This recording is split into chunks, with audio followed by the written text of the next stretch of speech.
All right. Welcome, everybody. We are so excited to see you guys here. This is a series that we are doing, and it's building your global brand. And so we will be interviewing different Bahamians throughout the next 8 weeks who have built a global brand for themselves. And I am super excited about this conversation. Some of you may be seeing a logo behind me. I don't know if you can see it like that, but it's on my shirt, the Creative Industry Council. So I just wanted to start by with a prayer and then give you a little backstory on the Creative Industry Tourism Council so you can learn a little more about us. And then we're going to have remarks by Senator Griffin, and then we're going to get into our interview. So I'm just going to begin in prayer, and then we're going to get into it. Dear Heavenly Father, we thank you so much for bringing us here today. We thank you for everyone that is here and everyone that's on their way. We can't wait to get into this great discussion where all of us get the opportunity to learn. And we thank you for just our guest speaker and their willingness to impart this knowledge and information to us. In your precious name, amen. So once again, as I said, welcome, welcome, welcome. And as I mentioned, over the next 8 weeks, good night, everyone. We will be talking to Bahamian entrepreneurs about building a global brand. So this event is an event that is put on by the Tourism Development Corporation's Creative Industrial Tourism Council. So for some of you who may be saying, I'm not familiar with the council, we were started last year. Last year, August is when we first all came together. When the Tourism Development Corporation put this group together it was last year. And I think I'm going to be able to show you a photo of everyone that's a part. So the end of last year, this council was placed together. And the purpose of the council, can everybody see the picture? Okay, there we go. So those are some of our board members. So in August of 2022, the council was put together by the Tourism Development Corporation. And for those who are not familiar with the Tourism Development Corporation, our liaison, he's on, but he's not, he's under the weather. Mr. Giorgio Walks, he's the linkage manager. And so the Tourism Development Corporation, their main goal for the Tourism Development Corporation is to help to develop the tourism product. And so that's working with entrepreneurs, but it's also working with different economies. So last year they decided to work with the orange economy, and the careers that fall under the orange economy are a lot of the careers that you are familiar with that fall in the arts. So that could be videographers, photographers, visual artists, dancers, actresses, so on and so forth. But anything in the creative industry, web developers, those who create video games, all of that falls under the Tourism Corporation. And the reason why they wanted to create this council was so that they had a body of creative professionals who are working in the field to help with 5 different areas. And just a reminder, if you can mute your mic. So the 5 different areas that our council was charged with championing for was networking. Some of that is happening tonight because we're gathering you all here tonight. And also we have a Facebook group. So if you're not a part of the Facebook group, I'll drop the link so you can know. So networking and the social aspect, education, which is a part of what we're doing tonight, helping to educate entrepreneurs on how to build their brand globally. We also have events.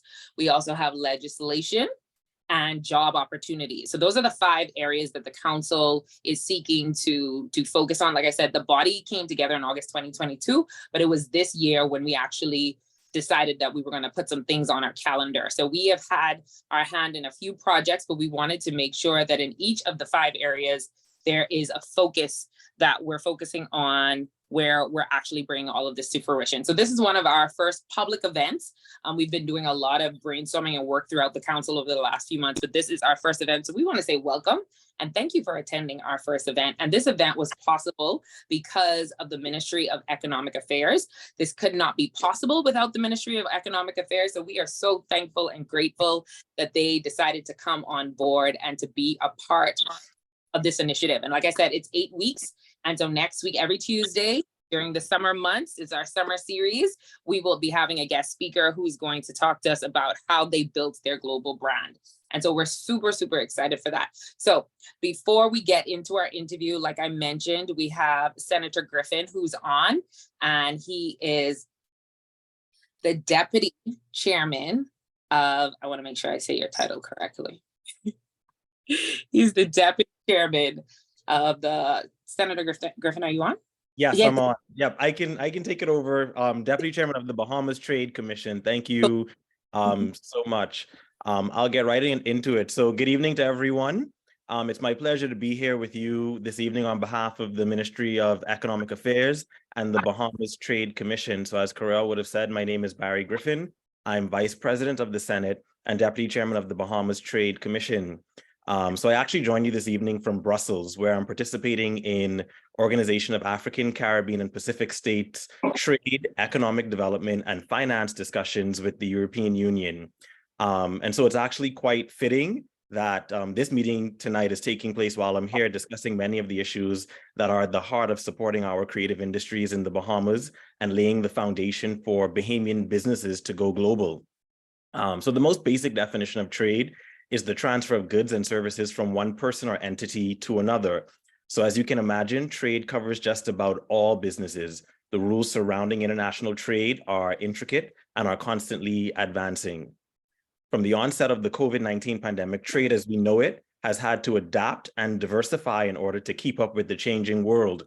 We now frequently hear about the different colored economies that are changing the way we trade, the green economy, the blue economy, and in particular focus of your organization, the orange economy, which covers the creative sectors and is an area with huge potential for growth and development in the Bahamas. So there are a growing number of creatives in the Bahamas who are exploring ways in which to turn their creative passions into sustainable businesses with the long-term goal of being in a position to export or trade those goods and services internationally. So the more creatives that are able to take the step to being what we call export ready, the greater the impact on economic diversification in the Bahamas. So the Ministry of Economic Affairs, as some of you may know, would have recently released a national trade policy to the general public. The vision of the national trade policy of the Bahamas being to achieve a diversified, resilient, sustainable, and inclusive trade performance of the Bahamas. And it is supported by the four main pillars covering reducing imports, expanding exports, diversifying exports, and strengthening domestic competitiveness. So the Bahamas, as we all know, is a country that is highly dependent on imports, including many essential goods. And in order to finance these imports, the country needs to generate foreign currency inflows, including through the export of goods and services. So our tourism and financial services sectors are the heavy lifters in that regard. But we think the creative industries have huge potential to generate economic value, foster innovation, and contribute to a happier and wealthier society. So just for example, look at the economies of South Korea or Nigeria or Jamaica or the United States that all have huge creative sectors that contribute greatly to their national economy. So our national trade policy now looks to address the concern that support for the creative sector has generally been limited to selected projects such as junkanoo, straw work, wood carving, as well as film and music, as well as some support by the Bahamas Development Bank. So one aspect that the trade policy looks to address is to bring attention to the need to upgrade the regulatory framework related to the protection of intellectual property created by Bahamian artists.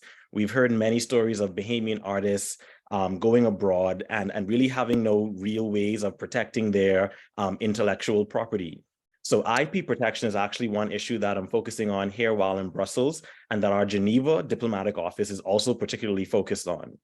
So the trade policy also speaks to fostering exports of non-tourism services and the creative industries to the EU and the UK by engaging in, supporting, and accompanying negotiations about partnerships between professional associations in the Bahamas and in the UK and the EU. So there are a couple of trade agreements that we are currently a part of, the CARIFORUM European Union Economic Partnership Agreement, and also the CARIFORUM UK Economic Partnership Agreement. So these agreements are what we call deep free trade agreements, which includes all manner of economic sectors, and they cover trade in goods and services investments, but also the creative economy, innovation, intellectual property. And so these are unique ways in which Bahamians are able to tap into the global market and to go global, as we are saying tonight. So the scope of the EPAs regarding the cultural sector and what areas are covered are quite extensive. and the cultural protocols of the EPAs give creatives a huge opportunity to tap into markets outside the Bahamas. So we know that being part of these agreements create lots of opportunities for Bahamians, and it's crucial to creating a global brand. So that is why we ensure that we are always at these tables advocating for Bahamian access to international markets. So when you think about creating a global brand, we want you to know that there are frameworks in place for you to take your businesses and your brand well beyond our shores. And we wanted to thank the Creative Council for this series that I'm sure will be enlightening. And on behalf of the Ministry of Economic Affairs, we're thankful for this partnership, and we look forward to supporting you in any way we can. So thank you very much, Karel. Back to you. Thank you so much, Senator Barry Griffin. We appreciate you for being here and for the Ministry of Economic Affairs for sponsoring this initiative and allowing it to be possible for us to be here. So thank you so much. And thank you. We know the time difference, so we really appreciate it. Yeah, we really appreciate it's 1 a.m. Yes, thank you. So No problem. that just shows your dedication and commitment. So thank you so much for that. Yes. All right. Okay, guys, so we are going to get into our interview. And before I introduce our speaker, I just want to find out who we have in the virtual building this evening. Who do we have? So let me know which island you are visiting from, and if you're a creative entrepreneur or a creative supporter, or maybe you're just an entrepreneur. So let me know, who do we have in the chat, the island you're from, and if you're a creative entrepreneur or if you're just a creative supporter. Let me know. I see Felicia Woodside dropped a link. All right, as we get those ready, I'm going to pull up and so I should be able to read those once I finish our speaker. So our speaker, and I know he's on, so I want to make sure I pronounce this correct. So is it NASM or is it NAS? Is it NASM, Jimmy?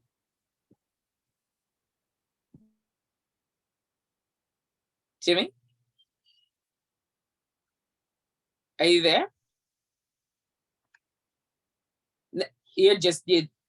Yes, NSAM or NAS. You can unmute. I want to say it correct in your bio.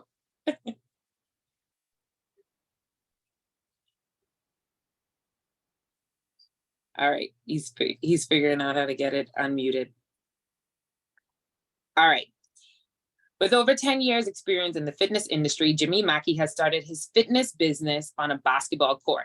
5 years later, Jimmy has grown his fitness brand to 2 of the Bahamas' best training facilities, designed to host not just your average weekend warrior, but also world-class athletes. With an award-winning mindset, Jimmy's goal is to ignite, energize, and transform lives through fitness and health.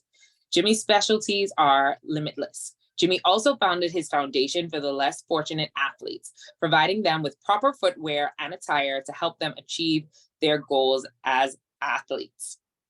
Okay, he's qualifications, National Academy of Sports Medicine Master Trainer, NASM Strength Conditioning Coach, NASM Certified Nutritionist, NASM Weight Loss Specialist, NASM Corrective Exercise Specialist. He's a Bahamian Icon Award winner in 2017 for entrepreneurship, Todd Durkin International Fit Pro of the Year 2020, and founder of the Jimmy Mackey Impact Foundation. Jimmy was born and raised in the Bahamas. He played his college career at the Masters College in Santa Clarita, California, then on to successful career in Portugal for Club FC Porto. Jimmy's goal is to transform millions of lives through education and fitness. Jimmy also writes for the local newspaper on health and fitness in the Bahamas. Jimmy's clientele consists of pro athletes, CEOs, and your everyday Jane and Joe. Jimmy's hobbies, he's found his creative side through photography. He loves to travel, exercise, reading, spend time with his family, and finding new ways to build a stronger brand. Ladies and gentlemen, let's give him a hand clap in the chat. Let's hear it for Jimmy. Thank you, Karel. I finally figured out the mute button. We got it. Come in the chat and then we'll get an interview. So we have Carnetta from Grand Bahama. She's an entrepreneur. Grand Bahama in the chat. Chamia from Grand Bahama. She's a creative entrepreneur. Janet Hepburn from Nassau, creative supporter. Thanks for being here, Janet. Javantia Griffin Lodge, Grand Bahama creative entrepreneur. Nicolette Fountain, she's also a part of our Creative Industrial Council. She's one of our members that you would have seen in the photo earlier. She's from New Providence and a supporter. Josiah is from Grand Bahama creative entrepreneur. Ruckus, creative entrepreneur, NASA and Grand Bahama. So both of them. So we are excited to get into this interview, and we know all of you came here for it. So we are about to get into it because this is the main event of what you came for, to learn knowledge. So what we're going to do is I'm going to ask Jimmy several questions. We're going to get into a dialogue. After that dialogue, you have the chance to ask him questions, and then we have a giveaway. So you want to stay on till the end so that you can get the giveaway. We have Antonio Lavardi, Nassau supporter, thinking about transitioning into entrepreneurship. So this is a great interview for you if you're thinking of transitioning into entrepreneurship. So awesome. So Jimmy, how are you doing today? I'm doing awesome. I'm thank you for having me. For anybody who's listening and viewing this right now, appreciate your time. Thank you very much. And I'm ready to give you all the nuggets and all the goodies. Issue the questions. Awesome. All right. So Jimmy, I often ask interviewers, it's usually when I do personal interviews, but because we do have a backstory, I want to tell this story because I think it ties well with your business. I'm thinking if it didn't tie well with your business, I would ask you to tell this story. But because it ties well with your business. Oh, there we go. Did I pronounce that correct, by the way? Is it NASM? It is NASM. It's for the National Academy of Sports Medicine. Right on. I said it right. That's what I thought. Okay, great. So the question I ask sometimes when I do interviews is, how did we meet? Boy, we met through a mutual friend. And I think you was hosting your first show. And we kind of had dialogue, and then we sponsored the event, and that was pretty much it. Yes. And that's why I wanted you to tell this story, because one of the reasons that I always support MacFit, whether I was visiting or if now I live here. So I lived here twice. I attended MacFit, and I think it's important for entrepreneurs to know this story. That's why I wanted you to share that as we get into the question, is that I'm not sure how long MacFit had been in existence when you guys decided to come on board and sponsor, but that literally gave us as creatives who were coming out of Grand Bahama the opportunity to put the show on. Like, I definitely don't know how we would have put the show on if we did not have that sponsorship from MacFit 360. And I was forever grateful, because that's what gave us our start. Because when we did it in Grand Bahama, we did it for charity. So they funded everything and got all the profits, and we brought it independently to Nassau. And because of private companies like Mac, so I will forever sing MacFit 360 praises, because it was our first time we did our play. And you guys business believed in us as creative professionals doing what we had to do. And even if I think for companies, sometimes they start to think like, well, if I sow into this opportunity, see this come back to me. We want to see this be able to come back. But I think as an entrepreneur, at some point, it's going to come back to you. And we've seen that your business has grown so much tremendously since then. So I just want to also always, again, say publicly, thank you, because if it wasn't for MacFit 360, we wouldn't be able to do that. So the first question that I had for you is, when did you first establish the MacFit 360 idea in your mind?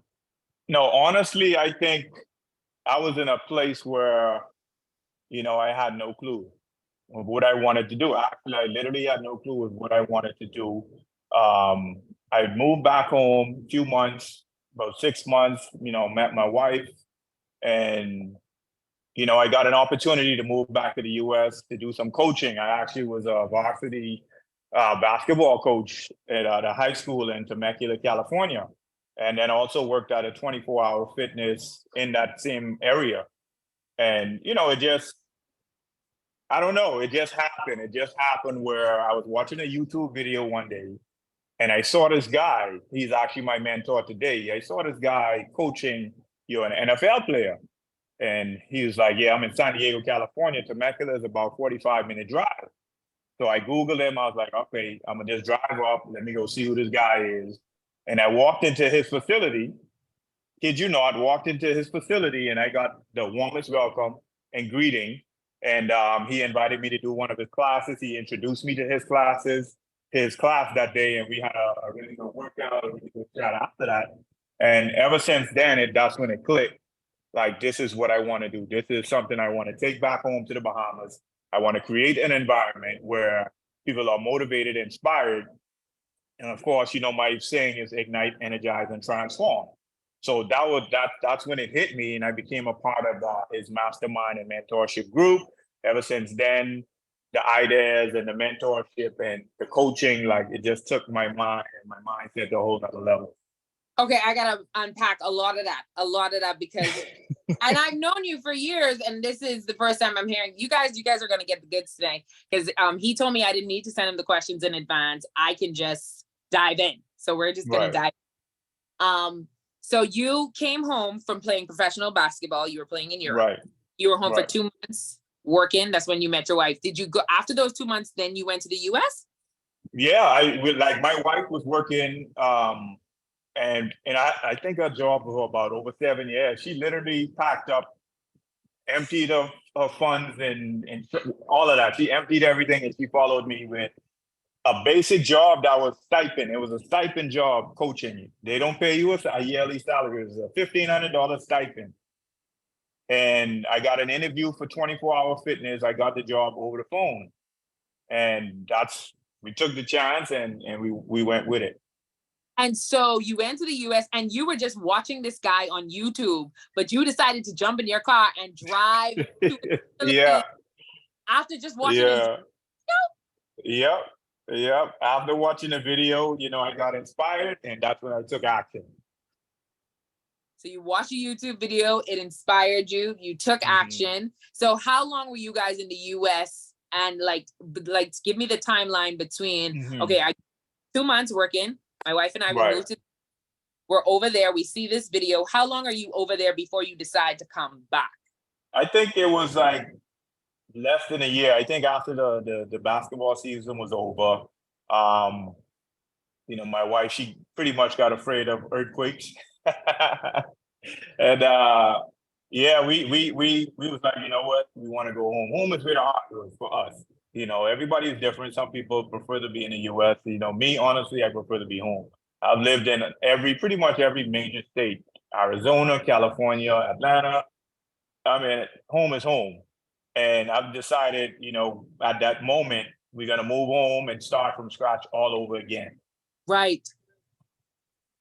And so is that when you moved home, is that 2014? That was 2013 going into 2014. Yeah. Okay. 2013, 2014. So as soon as you got home, you decided, did you go to work or did you decide right then you were building the brand, or both? I went to work. I went to work. I was working at the Atlantis resort. I was working in the casino, security guard, making maybe $7-8 an hour. And my salary, honestly, was $285 a week. You left the US doing what you love, basketball, coach, everything. Yeah. Your mentor, but home is where the heart is, and you came back home and you worked at security. Yeah, I had to provide for my family, and that was it. I knew somebody who was working at the Atlantis, and they put in a good word, got a job, and unfortunately, I left Atlantis, and then I started working at Club One at the front desk. Right. So mind you, now listen to this timeline. I was a fitness director at the YMCA, manager. I had every major position at those: LA Fitness, 24-hour fitness. And everything just kind of is back and forth. We kind of created something where it's like, you know what, let's just go home, let's regroup, let's focus our attention on what it is we're trying to do. And fitness was it. And of course, MacFit started on the basketball court. I left Club One after about less than a year. Yolanda at the time was my manager, close friend. We grew up in the same neighborhood. And, I told her, you know what, I got to move on. It's time for me to start my own thing. And that's when it all started. That's when it kicked in. The instincts kicked in. It's not, I got a crutch to hold on to, though. We had to make some moves, and that was it. That is awesome. Awesome. We want to remind you guys to mute your mics. Okay. So you went to Club One, you were there for a while, and then Max started on a basketball court. Yeah. So we started with 6-person, and it just grew. Now, mind you, when I started my boot camp, and this is one of the biggest things I learned from my mentorship, and my mentor is, what's your worth? How do you value yourself? And that's when it hit me. I was like, you know what? I'm not going to be training people for pennies. I'm going to go what I'm value and what I'm worth at the time. That's what I charge. I charge $150 per month, three sessions per week for my boot camp on a park. I had my equipment on the back of my truck. I would pull it to and fro. I'm there set up before anybody gets there. I'm there. I'm set up, rain, storm, shine. I'm ready to go. So this leads me to the next question I have. So gyms are a pretty saturated market. And so you're competing with, you were at gyms, you were at Club One. So you know the market.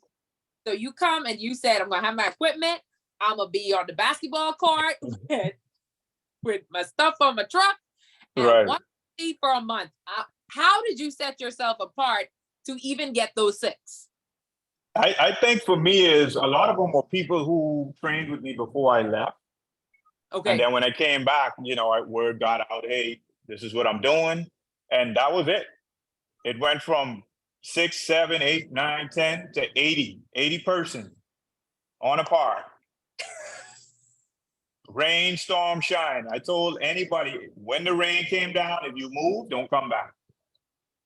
And that's when I tapped into a different culture and a different mindset, because when people saw that, they bought into the brand immediately, because they knew right then that everything I did for a reason, and they loved that. They saw your discipline and your commitment, and so they valued that. Wow. So yeah, so the talent, the skill was there beforehand, and then that you were really committed to it. Okay, so one of the things that some people may be thinking, like even in the start with equipment, because you said, you were working security. Right. So one, how long were you on the court? It moved up to 80, but, and we're going to talk numbers if you're okay with talking numbers, but sure. How did you invest to build your first location? Like, where did this start? Did you apply for a grant? Did you have savings? How long were you on the basketball court, and how much was it to invest? Where did you find it? Because that's what, they're here on, they're learning how to build up, but somebody even said here, because I'm thinking of transferring it into entrepreneurship. Yeah, I think for me, it was every month I knew, okay, the group is getting bigger. I need to invest more. So from my savings, everything was an investment. I reinvested. It was never, I'm trying to make $1 million. It was, what is my purpose? My purpose guided me. And then because of that, I was able to now buy a set of dumbbells, buy some ropes, buy a sled, buy more dumbbells, buy some straps, buy some bands. And eventually it grew and grew to the point where I literally bought a trailer. And I packed everything into a trailer. And it got to the point where they had like an old bathroom by Malcolm Park. The bathroom that's right there by the park. I literally like, hey, who's in charge of the key? I got the keys, started storing my stuff in there because I was tired of pulling them back and forth. But it was a process for me. It was a process of me saying to myself, I can create it from the ground up. I can make it happen. I can have an impact on my community and do it well. Wow. So it literally was from the ground up. It wasn't like there was any kind of investor or anything like that over the months of getting all of those people that you went up to 80, just reinvesting. Right. And when it was time for the building, you had most of the equipment already? Right. No, like, again, all of that after saving up all my money and just rethinking what I wanted to do, signing my first lease contract, because I was locked into a 2-year lease. Every 2 years you renew your lease. And that's kind of like how I looked at it. I had to register, I had to get business license, I have to get liability insurance, I have to do all these different things. in that process. So it wasn't, here you go, have the key and enjoy. It was a process of, wow, more money to go. The more you make, the more you spend. But let me stop right there. Let me backtrack. When I first started training, personal training, I did everything for free. I did everything for free. Mind you, yeah, I had clients who could afford it, but if I wanted more, I had to literally pull people off treadmills. Hey, let me come train with me for a couple of minutes. And that's how I sparked people's interest in, oh, wow, this is different. Because I didn't do traditional training. I did sport specific, function, or whatever they call it today. I've been doing that. So that all that added was, wow, this is fun. It's a killer, but it's fun. And that's when it really started to turn over, and then word got out. And then I was able to now grow because of that. Awesome. So if I'm corrected, you said before you went away, so you were doing this personal training before you went to the US. Yeah. Okay. And I know your wife works with you in the business. When did you guys decide to make that transition? Because that's a risk of saying all of our income is going to be based on the gym versus the building phase. So how long was it where, you were building side by side and you guys had that income to taking the leap that our whole family is going to be sustained and work within the business? From day one. From day one, every dollar she had in her, what was it? What do you call it? It's like a savings account she had. And we used every penny. Every penny we used it. So when we moved back home, we literally spent maybe about 3 months at our mom's place, and then we found a place because we was like, no, we gotta do it ourselves. We can't depend on nobody. We can't get attached to being home and mommy and dad. No, we wanted to make it happen. She went into real estate. She got a real estate license, and she manages and directs Mackey 360 to the day. Like that's her duty is to make sure this place is ran to the T. And you know what I love about that? Because I feel like a lot of young people who are coming up, they feel like I have to do it solo. And everybody's journey is, but I do think that there is something to, you guys saw it as we're a partnership, we're a team. Yeah. And you got me. And like you said, from the very beginning until now, it's still, she manages the operations and makes it done. She's the literal definition of the helpmate. So kudos to her. If she's there in the back, because the MackFit 360 wouldn't be MackFit 360 without your wife. You're right. You're right about that.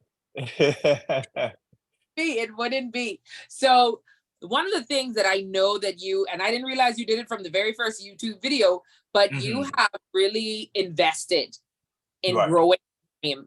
And so I want you to talk to us a little bit about what that process was like in terms of investing in education. I know all those certifications, you've traveled, because even when you moved back, so what was that journey from the beginning of investing and training and how much you did it to what you still do today? Because one, I love what you said about you gave, the stuff away for free even before you left, because so people could taste what you were doing. But another key to your success is the fact that you're all about growth. You're going to invest in that growth. Yes. I think for me, even like this weekend coming, I have a certification coming up. I travel this weekend because of the certification. Every month since I got my first certification, I reinvested money into another one, and then another one, and then because I wanted to know it all. And when I say know it all, I wanted to be fully educated on the things I'm doing. I'm not just doing things because somebody else is doing it, or you feel like, oh, I lost a few pounds, so I'm going to become a trainer and do this. No, I'm doing this because fitness is my passion. Helping people is my passion and my purpose. Creating impact. At the end of the day, it was more of, okay, if you want to do these things, you have to reinvest. And education is one of the biggest things, is finding a mentor, finding mentorship groups. Like, kid you not, I spend thousands of dollars on mastermind groups. New technology, what's trending, what's not. I go to a workshop, seminar. I travel the world just to see gyms, just to see other gyms and what they're doing. So MackFit 360 can be not just a local brand, but a global brand. We'll get there later, and I'm sure of that. But that's where my mindset is at. I'm not thinking local, I'm thinking global. And it's obvious that you were thinking global from the very beginning, and I didn't realize that. From the very beginning, when you saw that YouTube video and you saw him training an NFL player, because for people like me, onlooker, and like I said, we will get to those questions where I talk about how you have people coming from all over the world and big, national teams, sports teams that come and come to the Bahamas. And that's one of the reasons we wanted to bring Jimmy on, because as we said, Tourism Development Corporation is all about, increasing our tourism product. And as an entrepreneur, you have created a lane for tourism because there are people who are traveling here just to train. Like it's and so the whole purpose of Tourism Development Corporation is so that we could continue to fuel the idea, so other people hear that, wait, I could have people that didn't just happen to stumble into what I do because they came to the Bahamas, but they actually came to the Bahamas because of what I created. Because that's what MacFit has done. Like, they're coming to the Bahamas because of what's been created. And so you just blew my mind. I knew that you went for several trainings, but are you telling me you take trips just to see gyms? See gyms, yes. At least 3 times a year, I go different places. And I go from Dubai, Italy, France. We go to those gyms. We look in those gyms. The first thing we want to know is how's the customer service, because we need to compare ourselves to everybody else who's doing it on that next level. And I think that, you might not find the perfect employee, but you could try to train them to the best of your ability to buy into your brand. And I think for us is, if you're not buying into the brand, then you probably won't last that long. Yeah. That is so good. So question, you may not know this, but roughly, I don't need an exact figure, but over the years, how much do you think you've invested in education? Just the education part, just fueling. Jeez, about $30,000. That's me personally. I also invest in our employees. I actually take them to seminars and workshops. Even my front desk staff, I take them to fitness events so they can actually be in that environment to see what other trainers are doing, and so they can feel it. I want them to be a part of it, not just an employee. Yes. And when you talk about the customer service, you could tell, because when you're leaving and when you come, the ladies are always pleasant. From you walk in the door, they're like morning, they don't forget. And they always have a smile, and it seems genuine. That's what I like about them. It does, when you go in stores and you can tell that they're doing it because their boss said they're supposed to say hello and goodbye or have a nice day. Right. Hey, welcome. No, they're like, hi. I love them. Like, I look forward to that, and I know when I'm walking up the door, they're gonna say, have a great day. All that. I think it's authentic and genuine. I really appreciate it. That's a part of the culture. That's a part of the culture. When you were going through building this brand, I mean, from a video that inspired you, wow, I can't get over that. Were there any mental blocks that you had to get over? Because I think a lot of entrepreneurs sometimes they will see a MacFit on, out west and see it out east and be like, yes, I want that. But the mental blocks that are there in them getting there usually stop them. Or sometimes it's physical. So as you went on your journey, did you have any mental blocks that kind of discouraged you, or any physical blocks, or both? I think for me is being an athlete all my life, because a lot of people didn't know I played professional basketball, right?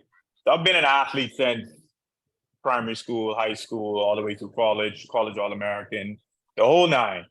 And I think the characteristics I pretty much got from that experience, it kind of helped me to understand what failure is, what losing is, what sleepless nights is.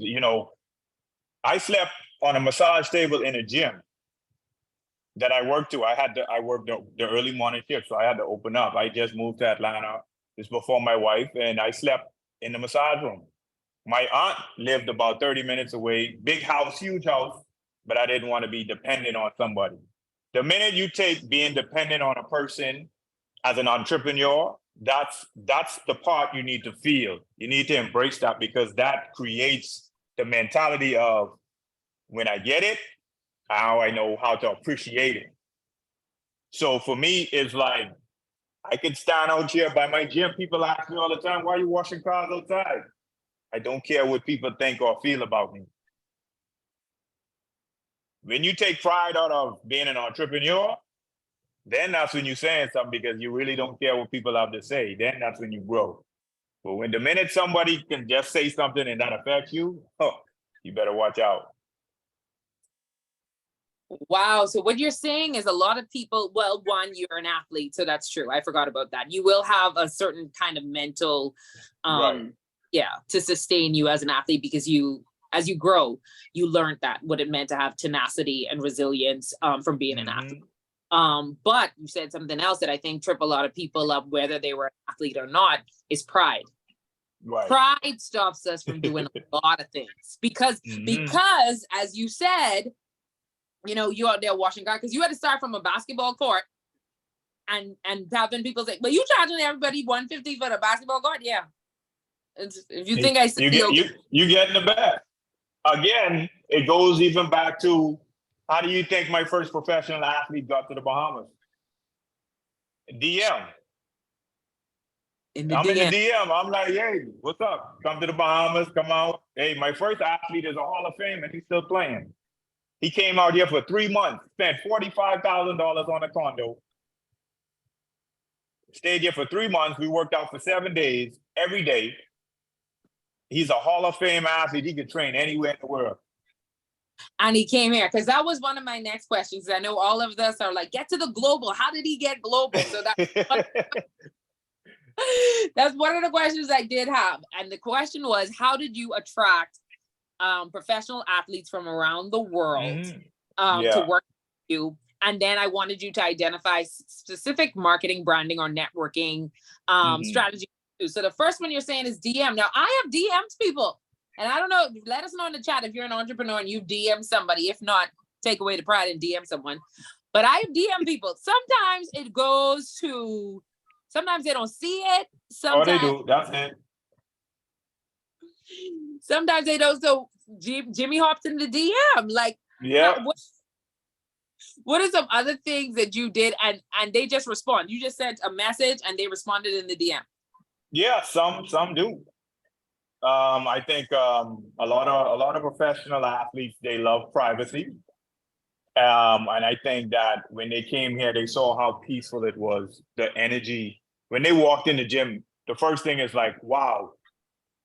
If you watch it, we have a YouTube video. Cam Newton did a vlog, and on the vlog, he was speaking to, of course, Julio Jones.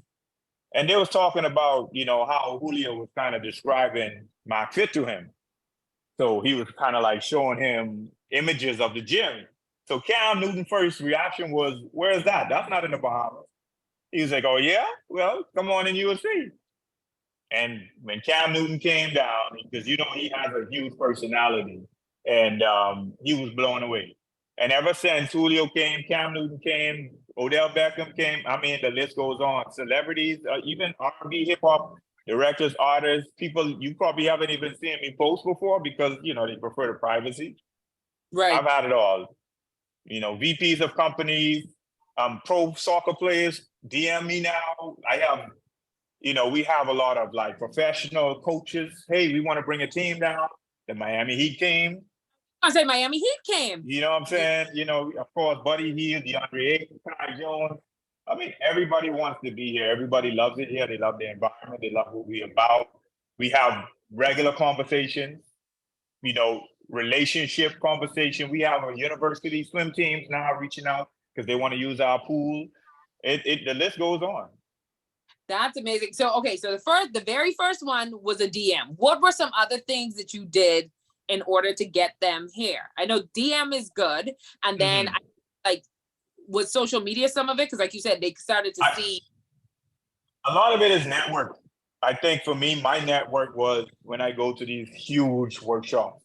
I'm sitting in rooms with 400 strength and conditioning coaches. Word gets around real fast. And, you know, being partnered on a part of the Star Next brand, because you notice a lot of my equipment, they build them, custom build them for just MacFit 360. And I think their network is so huge. Like the biggest of the universities, the Alabamas, the Kansas, you name it. You know, those guys, they looking. I'm getting guys, hey man, how did you get into the industry? Can you help me? And I'm like, whoa. I don't even get this from people locally. Like I'm getting big time blue check celebrity trainers reach out. Hey, I want to bring a client in. Hey, I have a client that's traveling. You want to take care of them for me. So these are the conversations we're having. Hey, when are you going to build one in Miami? So now my mind is just, I'm opening up right now. So I'm ready to go. Yes. Okay. So like you said, your network was a big part of it. So going to these conferences, like you said, you're always going to these different things. So you're in the room and you're having the conversations and you're putting the brand out there. There's the social media, there's the DM. Yeah. Ask a question, Christina. I'm going to come to that question. We just have a few more questions that I wanted to get in, but I will definitely ask that. So I'll scroll back.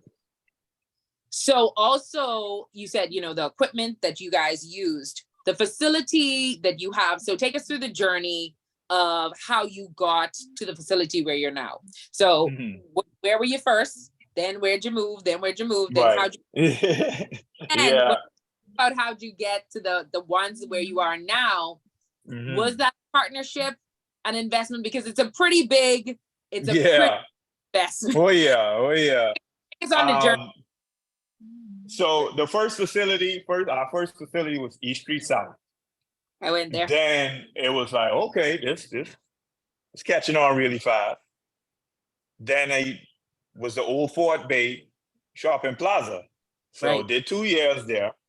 And I was like, okay. So I met some clients, you know, people who owned the Island House at the time. And it was like, okay, you want to bring Mackey to the Island House? I was like, okay. So we kind of draw up a contract, and they loved what I did. They saw what I did. They trained with me for a very long time. Even up to this day, they family still trains with me. And we partnered up. It was like powered by Mackey 360. Right. And I did 2 years there, but I saw that environment wasn't for me. You know, I had too much to give. And then AIP, Airport Industrial Park, was when I, you know, opened up again my studio. So I got a bigger space, and it just something just was like, no, it's more than it. It's more than just being in the studio. It's more than just making a few dollars a year. What we need to do? How can I do this? And I think, you know, I met a client actually. He lost over 200 pounds. And I got him in the best shape of his life. And he was like, when you're serious about expanding your business, let me know. I'd love to invest. I'd love to become an investor. But I ignored it for about a year, 2 years, and maybe 2 years I ignored it. And then my mentor told me, was like, you know, when you're trading time for money, that's not a business. I have that question. And that's when it hit me. When you're trading time for money, that's not a business, right? If you're not sleeping and making money, it's not a business. So I was like, whoa, hold on now. So you mean to tell me I got to give up something in this process? So I was like, okay. So my wife and I was talking. She was like, nah, don't do it. I was like, you know, because most entrepreneurs think they need to own 100%. They do. Right? But check this out. You know, I did some research. The founder of Apple is who? Steve Jobs, right? Yes. Right. How much percent of Apple did he own? Probably 51. Nope, 1%. 1%. But guess what? 1% of $3 trillion is what? $300 billion. 1%. Because see, when you look at an investor or an investment, you have to look at it this way. I can own 100% of nothing or 10% of a lot. Because if you're looking at volume, you need volume to make money. I'm sorry. You do. $100,000 a year, $200,000, that's no money, because you have expenses and you have things you got to pay and do year round. And you love to travel and you want to have, you know, certain things in life. At the end of the day, you say, you know what? Let me find two of my best friends. Let's put some monies together and let's create a business. How can we make a global brand? Well, if you want to create a global brand, you need global money. You need global money, because on that next stage and that next level, you have to be able to give to gain. And ever since then, that's when I pulled the trigger. It was like, you know what? Let me go into this, because when I'm done paying my dues in 10 years, it's 100% mine all over again. I'm not losing. I'm still getting a percentage. I actually have a salary. I get a salary. I Good. pay myself monthly. That's a must. Every quarter or whenever I decide to get a percentage, we take a percentage out. I'm good. So for anybody who's watching this right now, get out of the mindset of owning 100%. Unless you coming from a family who got millions of dollars and give you millions, hey, keep 100%. But at the end of the day, if you could find your best friends or close friends who are on the same page as you, hey, write up the contract, y'all go into business and y'all make some money. That is so awesome, because that was one of my, someone said, if you want a global brand, you need global money. It's true. And like that example you gave about Steve Jobs, he owns 1%. And that's $3 billion. 1%. And the thing about it is, the investor knew you had something, and because you knew you had something, you knew, because it wasn't just like, let me take this investment. No, you're like, I'm gonna grow it. I'm gonna get in the DMs. I'm a network. Because that accelerates what you're gonna bring in. Like, you're like, if you taking a bet on me, I'm gonna take a bet on me as well. Like, I just thought that was smart. And like I said, you touched on one of the questions that I had as well, because you have crafted a schedule where you're no longer trading time for money. Like, that was one of the things I have noticed. And that's what a business owner is. You literally are self-employed if you don't make money, if you're not there. If you don't make money, you sleep, you're just self-employed. You're not a business owner. You don't own a business because it's moving while you're so even to tack on to that, a lot of people don't understand what an entrepreneur is, right? So during COVID, this building was going up, Mackey 360 West. East was closed, right? And I think for me, it was at a point where I probably had about $500 left on my bank account. You are lying. Dead serious. But me and my guys, we here. I'm still buying drinks. I'm giving them all the hope. Like, everything is gonna be all right. And that's a part of it. Sacrificing for the greater good. And I think I had faith. You know, my faith is in Jesus Christ. Amen. At the end of the day, that's what it's really about. I mean, bump all these big buildings and flashy stuff is about, you know, my belief system. And I believe in Jesus Christ. So ain't no way nobody gonna make me shift and move. I grew up poor. I grew up sleeping on hardwood floors, flushing the toilet with a bucket of water. So ain't no pride, and ain't nobody gonna tell me you can't do it. I'm gonna do it. At the end of the day, you know, I got 2 beautiful kids, a beautiful wife. I'm gonna bust my tail until I die. And that's what drives me every day. Like, that's my passion. I'm passionate about my family, and I come from a broken home.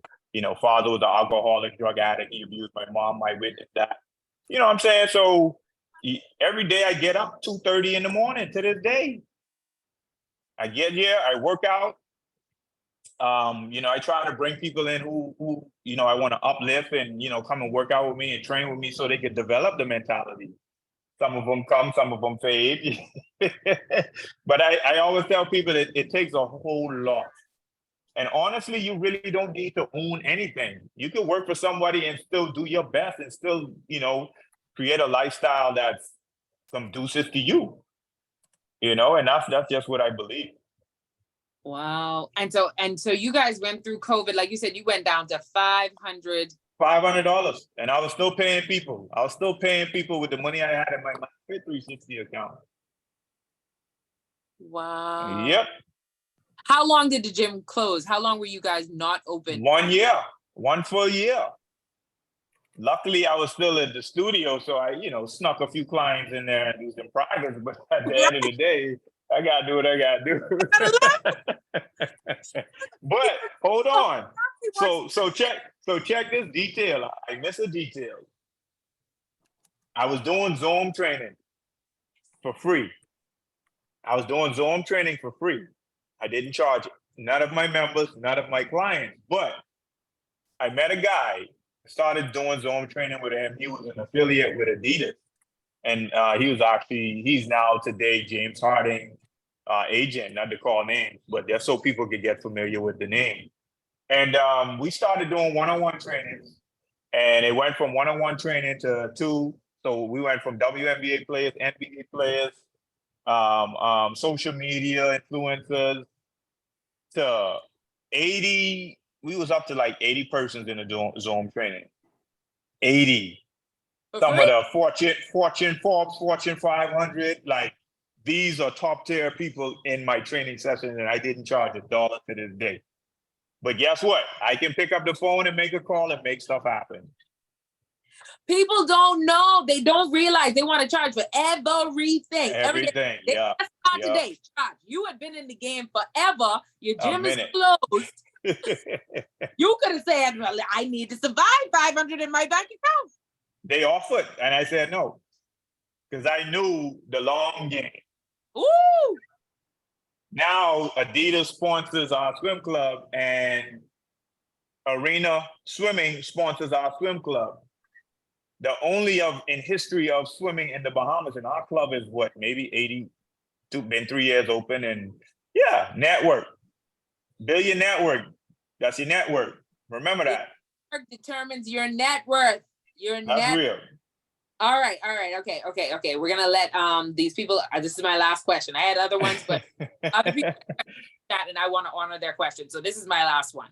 What advice would you give to young entrepreneurs who want to build a brand the way that you have? They want that global brand, man. And I clearly, it's never too early to start, because I can't get over this YouTube video from the beginning that was the inception. And to you, I mean, there were so many gems dropped, but an entrepreneur, you gave a lot already today, but it's something that you would give as a final word before I go into these questions. What would you tell a young entrepreneur who are like, I want to build, it may not be a gym, it may be, but they want to build they want to have global clients. They want to be able to see the vision where it's globally, out there. What would your advice be to them? I think for me right now, first, I would like to really say that, if it wasn't for my team, I probably wouldn't be this far.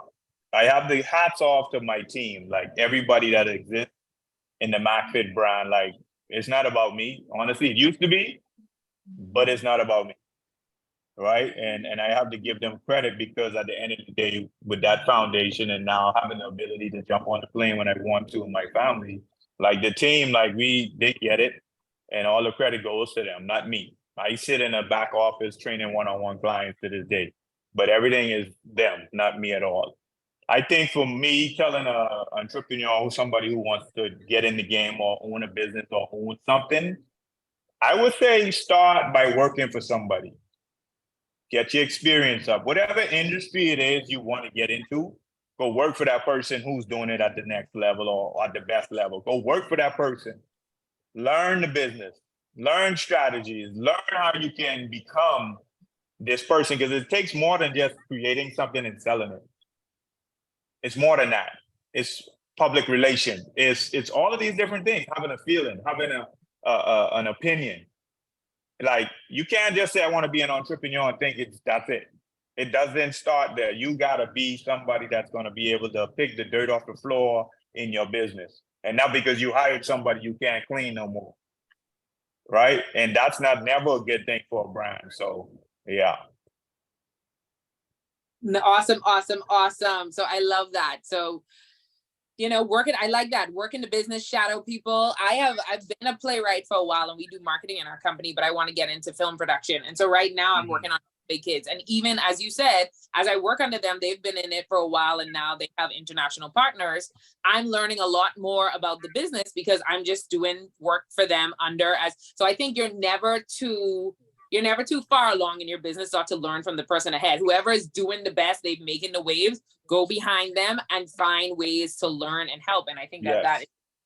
So I'm going to go back to Christina was the first question. She said, I'm loving the conversation. You were able to attract them to the Bahamas to offer your services. However, what solutions can you provide for digital service providers? Christina, I don't know if you understand exactly what she's saying.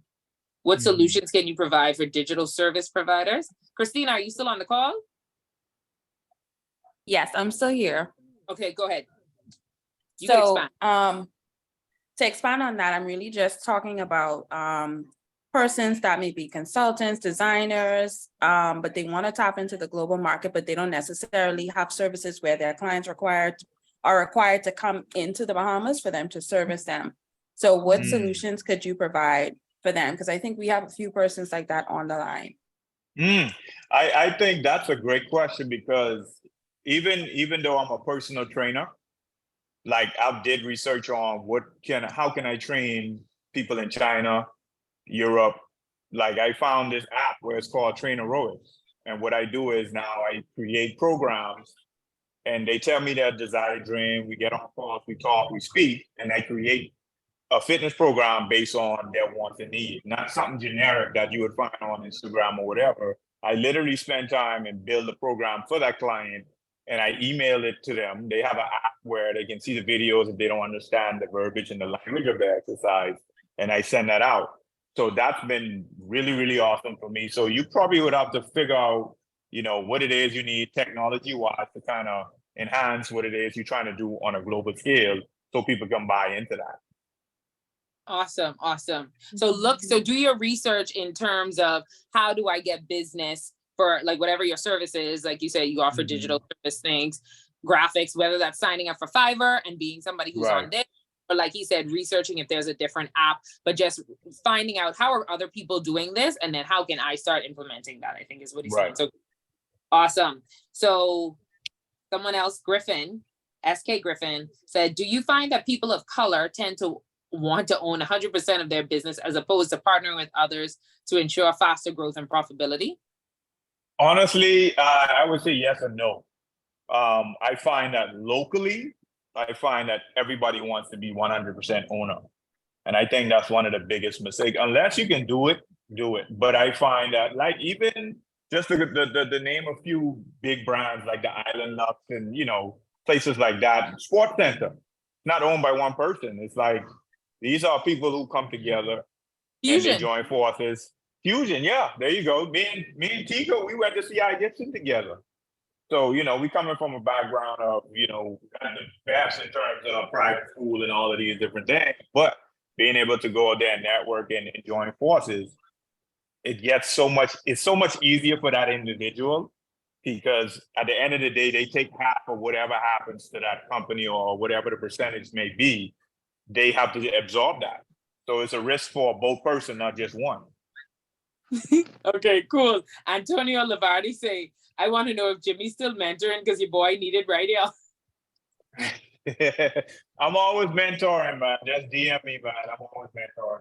He's always mentoring, DM him. And then I had someone tell me this. She's very good in her industry of what she does. And when people ask her that question, if you kind of wanted to pick your brain, she was like, book a service. She was like, book a service and ask me all the questions you want during that service. Because, so Antonio, book a one-on-one training session. Let him there you go. Way to get into the, just book at least one-on-one session. I'm sure you'll have dialogue and could get some questions answered there. Like he said, DM him. But that would be my suggestion. Because when she said that, that's true. Because she has a wealth of knowledge because she's built up a very big business. And people ask her all the time. So she said, but if you book a service, I'm with you for that whole hour. You could ask me what you want. Right. Fact. Okay.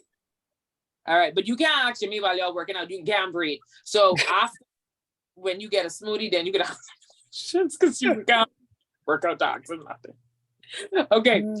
Christina said, in terms of payment options, what options did you use for those solutions?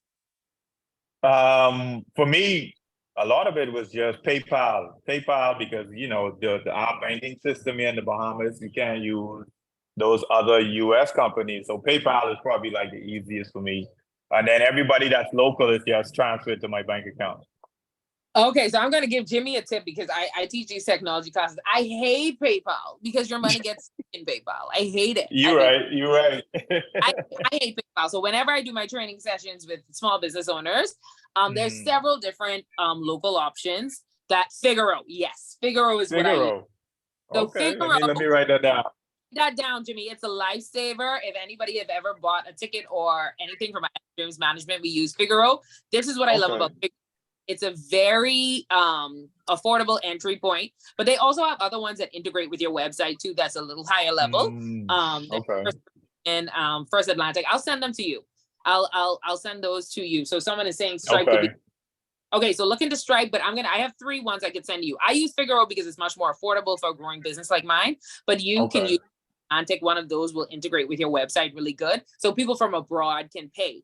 But the thing, what I love about Figaro is that because it's attached to my Bahamian bank account. So when I have people paying me internationally, I'm not getting flagged if I use my American personal account, and it's not getting held PayPal if I use that. And so several different Bahamian options now that can link up to your website. Figaro is just the one I use, but you could probably use the ones that are a little more high end. Okay, so someone said Stripe. I heard that some people had started using Stripe. CX Pay can be used as well. That's another one. So yeah, definitely. I started out with PayPal, but sometimes they hold on your funds, so I don't love those. All right, do we have any other questions? Okay, I'll let y'all think of one more because I did have one more, and then I'm gonna wrap up. If someone doesn't have a next question, I'm gonna wrap up after my last one. What was a milestone or a high point in your career that you would look back on and be like, I felt really proud? Lance, I see your question. I think it's my wife, when she comes in the office and she always say, hey, you want to train professional athletes, right? Because that was always a dream of mine. And she always tell me, well, you're going to get your first one. So remember to write it down on your whiteboard. So now it's like I have a whole whiteboard full of marks because, the milestone was getting my first professional athlete. And that kind of really, catapulted my career as a strength conditioning coach and trainer. Yeah, because that was like the turning point for me. Wow. And with that, when you got your first one? Say that again? Which year? That was 2 years ago, 2021. Yeah, 2021. Yeah. Thank you, Alex. Okay, so after this last question, we're doing the giveaway. So y'all don't leave. Last question, we're doing the giveaway. Okay, last question is from Lance. How can you grow a brand's recognition, taking it from a small cult to a national recognition? Say small cult, I can die. Small cult, what does that mean? Oh, man. A big cult now. I think, again, I hear that word a lot, right? People say cult. I think it's culture, right? Even when you hear the word CrossFit, like people used to say, oh, it's a cult. No, that's the culture they built. And people believed in it. People bought into it. I think for me is having the best product to market. Supplying the best product to market. And that's as simple as I can put it. If you're going to open up a hair salon, have the best product in your hair salon. If you're going to do nails, sell the best product. Don't sell the cheap knockoffs. Sell the best product. And also the best service. Customer service is the best thing in the world when it comes to selling a product. You could have the dirtiest place, but if the service and you make that person feel so good, they will come back, they will travel the world just to see you. Customer service is king, bar none. I love it. I love it. Like you said, best product too, because I've been, known for that, investing in the frugal product, being cheap. Best product, and best service. Okay, so what was your biggest takeaway? Write it in the chat. What was your biggest takeaway today? What was the one that you're like, ooh, that was for me. That was someone asked this question. How could one navigate paid through international sources? Just yesterday, I tried Stripe, however, they don't cater to the Bahamas. Right, Figaro is one. First Atlantic is another one. Figaro, First Atlantic, Canoe. Figaro, First Atlantic, and Canoe. Corelpinder@gmail.com. If you didn't get all of those, email me. Corelpinder@gmail.com. What was your biggest takeaway, guys?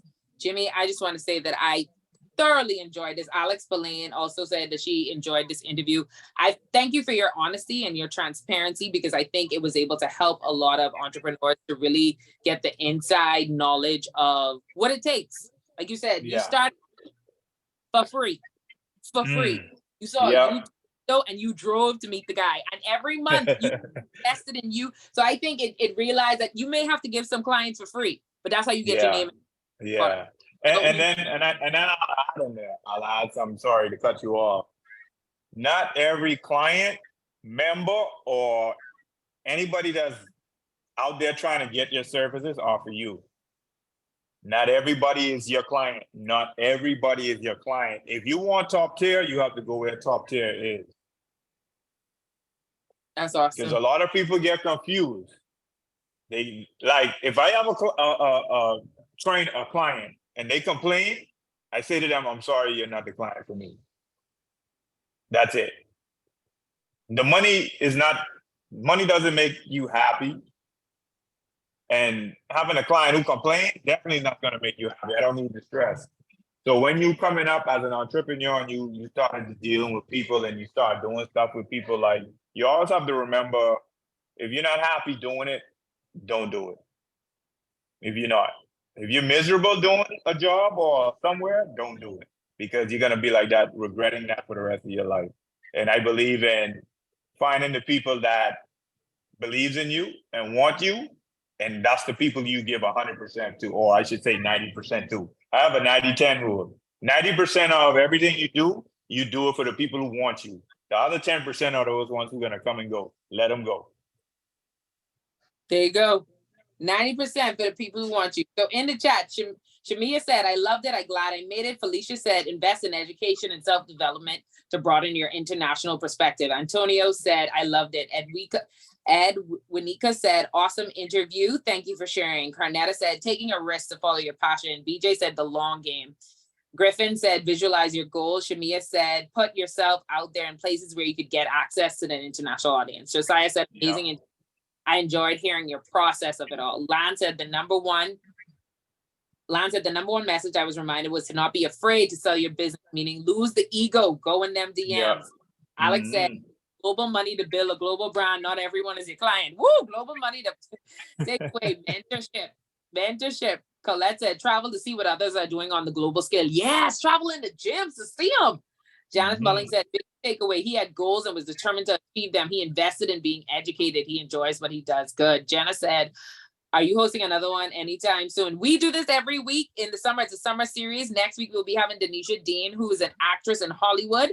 She was just on I think it's George Foreman movie, this movie about George Foreman. So we'll be interviewing her next week. Edwin Nika said, biggest takeaway is global brand needs global money. Invest in quality products and customer service. If you're not happy, don't get involved. Partnership is not a bad thing. Steve Jobs only owned 1%. You learned a lot tonight. All right, so this is the giveaway. Because I want to end it. Okay, so if you have to raise your hand. Don't type it in the chat. Everybody's not going to type in. They're not fast. If you've ever done a class with me, you know I'd like you to type it in the chat. So you're going to raise your hand. And the question was, looking forward to the next one. Yes, the Zoom link. We'll put it out there. Go join the Creative Entrepreneurship page on Facebook if you're not in the group already. For sure, I want to say that. So let me get that page ready so people could go join that page. But this is every week on Tuesdays. So look out for the link. And the question, you got to raise your hand for this. You're going to win an Amazon gift card. The winner will win an Amazon gift card. So you're just going to raise your hand once I call the question. When Jimmy and his wife moved back from the US, he worked this job. He worked at this place. This was his job title. And this is how much he made. When they moved back from the US, that's right, Marlena, then Lance. Okay. Marlene, and if keep your hands up, because if Marlene doesn't know it, then it's Lance, then it's Felicia, then it's BJ. So go, Marlene. Okay, seriously, I think it was like Atlantis Security, and it was like $200 and something a week. Say a week per hour. If you could tell us it per hour, because you got the other two right. What it was I think per it's hour. like $7. Hey, there you go. Elpinder@gmail.com, and you just won yourself a $10 Amazon gift card. Woo woo! You guys spread the word. Take a snapshot. Me and Jimmy gonna smile. Put this on your social media. Tell people to come out next week. Jimmy, you ready? You ready for the smile? 1, 2, 3. Okay, you should have screenshotted by now, but put it on your social media. Tell people to come out. We wanna the Creative Industry Tourism Council, the TDC, the whole purpose is to help to build entrepreneurship in the Bahamas so that we are a part of why people are coming to the Bahamas. We are helping to make the change. So put it on your social media. Tell everybody how great it was. We got 7 more sessions, 7 great Bahamians that are all over the world that are telling their stories. Denisha lives currently in Los Angeles. Some of them live here. Some of them live abroad.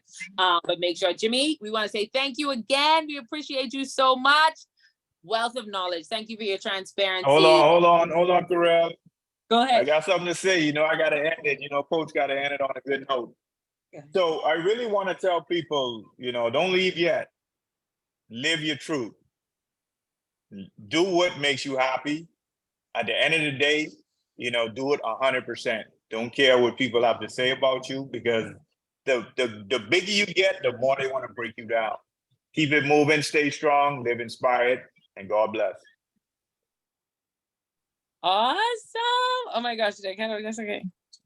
Awesome. Thank you so much. Thank you guys so much for being with us. We appreciate you. And we will see you guys next week. Bye, guys. Thanks again, Yeah. Jimmy. All right.